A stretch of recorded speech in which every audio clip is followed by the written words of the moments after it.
Hello, I'm Patrick Norris, RSM UK's contact partner for Ireland.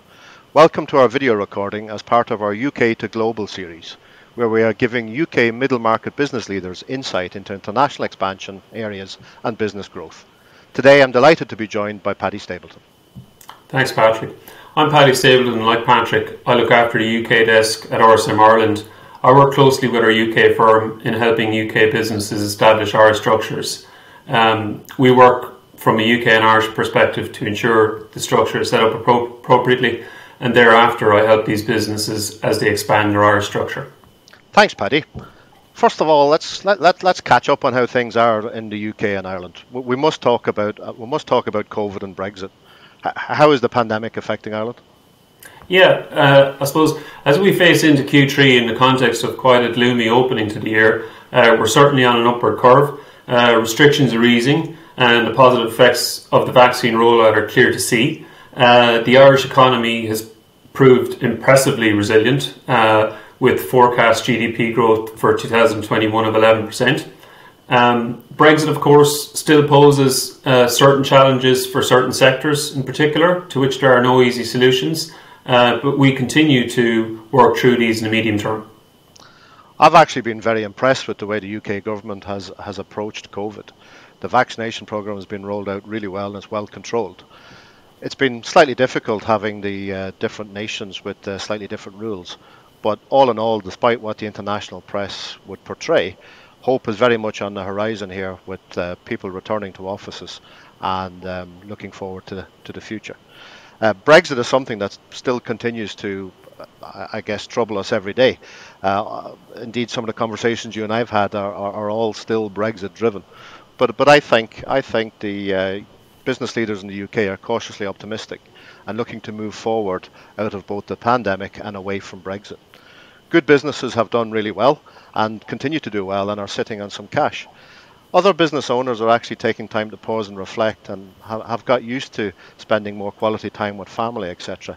So there's almost a decision to acquire new businesses or indeed retire at the moment. It's very much a venture capitalist dream. Yeah, from the Irish side, what I'd say is that we've been somewhat surprised by the level of private equity-backed M&A activity, which kicked off in Q1 and has really continued at a steady pace throughout the year. A large part of what we do at RSM is helping the owners of mid-market businesses grow their businesses and ultimately helping them to an exit event.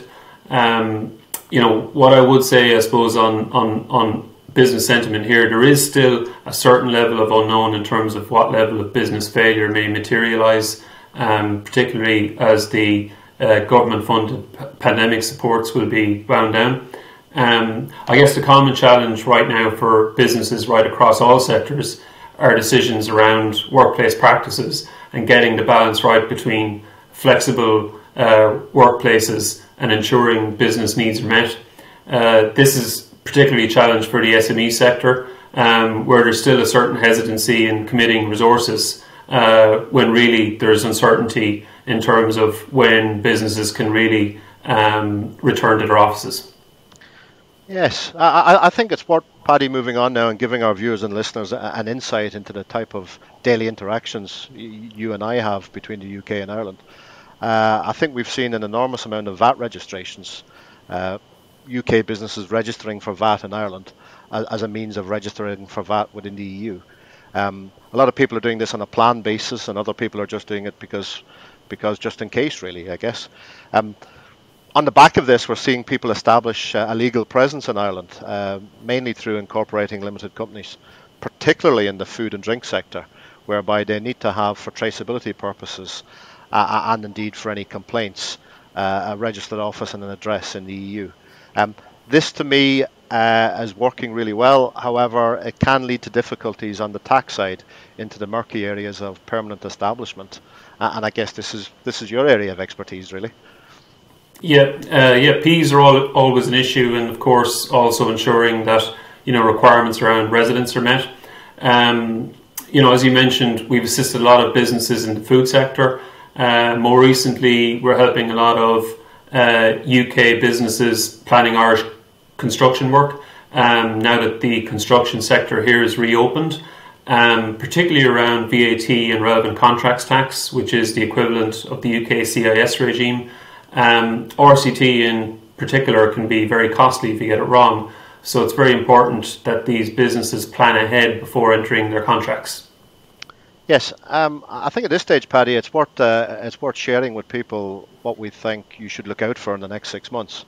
And for me, the single biggest issue is the mobility of the workforce.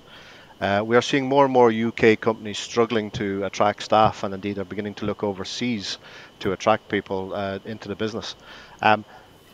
This can cause some difficulties because people think if you've got an internet connection, you can work for a company, but where you are located and where you're working can indeed cause problems from a tax side. And indeed, people are wondering whether they can compel their staff to return to the office, and even if that's the right thing to do or not.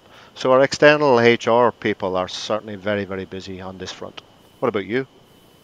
Yeah, pretty much the same, and I think that's the biggest challenge collectively. What I'd say is that also that there's been a lot of change over the last 12 to 24 months, which have increased compliance requirements for businesses. What's driving a lot of work for us at the moment is around Ireland's transfer pricing rules, which changed in 2020. So there's always lots of change. We've recently introduced new EVAT commerce rules, which affect B2C supply chains. There's changes coming down the road in terms of interest limitations arising from EU's anti-tax avoidance directive. What I'd say more broadly is around, clients that have established structures here for Brexit to now take a breath and review your supply chains to ensure your compliance and reporting requirements are appropriately capturing what you're doing here, because as we know, these can change quite quickly. That's great, Paddy. Thank you very much. That's it for us for now. Until the next time. Thank you.